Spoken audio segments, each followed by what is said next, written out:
Hello, Namaste, Salam Walaikum, Sat Sri Akal. Welcome back to another session with your Vahchef at VahRehVah.com. Today, I'm going to show you one of the favorite recipes of everybody. Gulab Jamun, another version, Kala Jamun. Why is it black and why is it many people love to eat this Kala Jamun more than Gulab Jamun? In fact, the Kala Jamun, if it is done perfectly, it is such awesome sweet caramelized flavors in it, and a lot of people prefer to eat it with vanilla ice cream. So today we're going to learn simple Kala Jamun. So dear friends, what I am going to use today is the Khoya. This is not the sweetened Khoya, this is a raw Khoya. So we're going to take Khoya in a bowl. So whenever you are making this Kala Jamun, or even for Gulab Jamun, you can use the same Khoya but grate it. See, a lot of people, what they do is they take the Khoya, they struggle with the hand to knead it. When you knead it too hard, oil will come out and your jamuns will not come out good. So just take a grater and finely grate it thin like this. In this, we're going to add paneer. Yes, simple cottage cheese, but grate that also very fine so that we will be able to knead it easily. In this, for every kg of Khoya, you are going to use 10 to 20% of all-purpose flour, that is maida. So here I have got 200 grams of Khoya. That means 20% is almost 40 grams of flour. So 20 to 40 grams of all-purpose flour you can add. Also in this we are going to add some soda. So just sprinkle some soda. In this we are going to add some sugar. Why we add sugar? Because we are going to make Kala Jamun. If you are making Gulab Jamun, you don't need to add sugar. This sugar on slow frying will give that nice caramelized first golden, then it gives a nice black color. So you're going to add a little bit of sugar in this. Also in this, to give it a nice aroma, flavor, we're going to add a little bit of cardamom powder. And in this, we're going to add a little bit of sooji.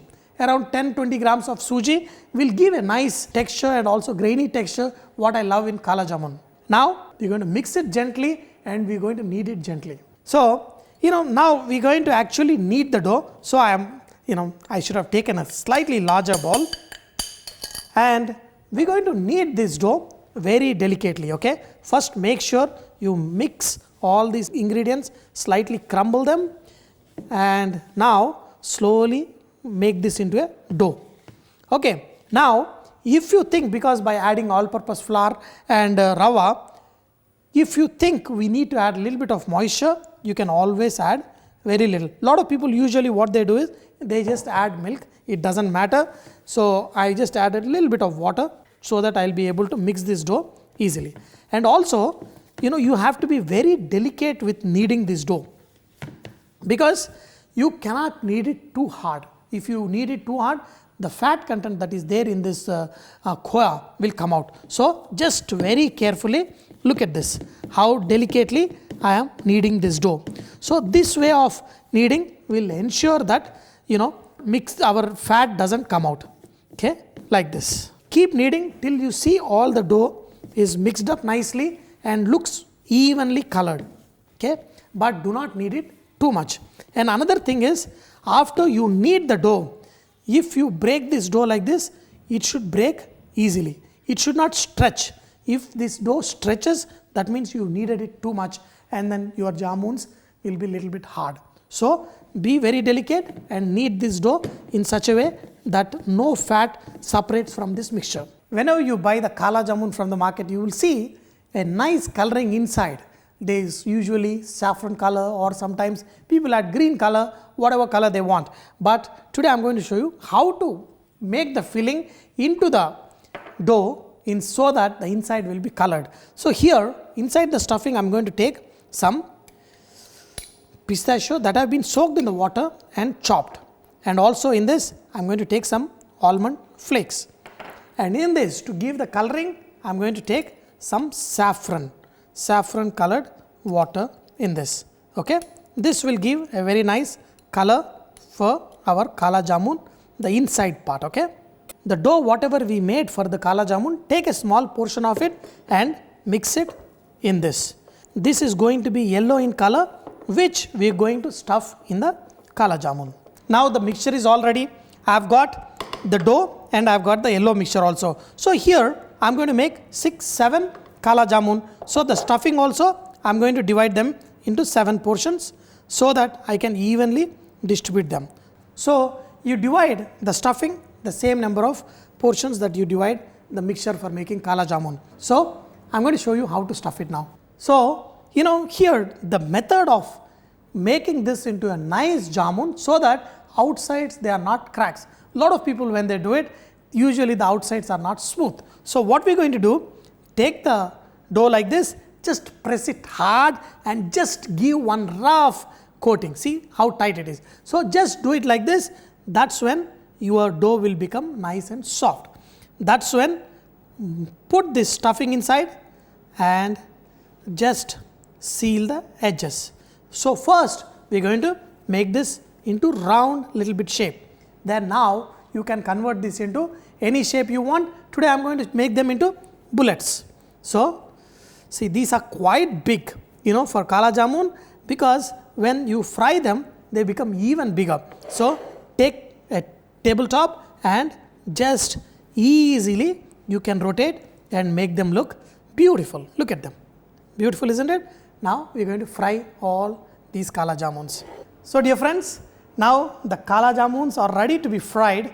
I have kept this ready, but in the meantime I am going to show you how to make sugar syrup. For this, here I have got sugar, okay, and whenever you are making syrup, do not add too much water. So for making gulab jamun or kala jamun syrup, you want it to be small string consistency. So you just add water to cover the sugar, just like this, and switch on.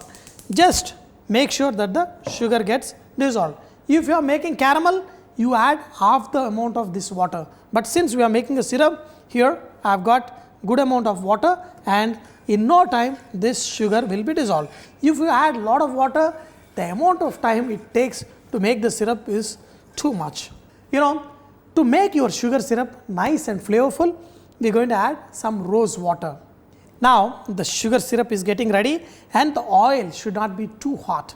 It should be just hot enough so that when you add these jamuns, it should not be vigorously frying. So at a very low temperature, just I am going to show you how it should be. I am going to add one of these jamun and just rotate the oil this way so that the jamuns also rotate and will get even coloring. So now I am going to add one, and you will see that small bubbles are forming, and that is the temperature it should be. So dear friends, look at these jamuns. They are still white in color, but just they will be getting color, and look at the size. They have almost doubled in the size. So that's when your jamuns will be nice and soft inside, and they will absorb the syrup, and you will have the fantastic jamuns ready. So just be very careful. Do not mix it too vigorously that the jamuns will break. Just like this, rotation will give it nice coloring. Now look at them. Now they have attained gulab jamun color, the rose beautiful golden color. But this is not what we are after today. We are after kala, black color. So keep slowly cooking at the low temperature. That's when you will get a perfect color and nice sweetest flavor. So here our syrup is also almost ready. See, a small string, which means it should not become a long string. When it cools down, you should be able to see a small string forming, but it should break. That is what is the consistency. The kala jamuns are almost getting ready. So let's remove this kala jamun into a plate, and we will transfer them onto our syrup. Once they go into the sugar syrup, they will suck in all the syrup, and then it will be yummy, yummy. It takes around 15 minutes of sitting in the syrup that they absorb. Usually after around half an hour, these kala jamuns are perfect to eat. They are nice, light, but perfect. So let's drop these jamuns into this syrup. So now look at these jamuns. Usually around 30 minutes of soaking is good. These are just soaked for 10 minutes, but they are still good. So dear friends, let's go ahead and taste. Wow, yum! Look at this. So if I press it in, and already they are absorbed. See, when it is hot, they are a little bit softer, but they have to get a little bit texture more once they slightly cool down. But you have to see the inside yellow color. Look at this. Now, time to taste and look at these jamuns. Perfect.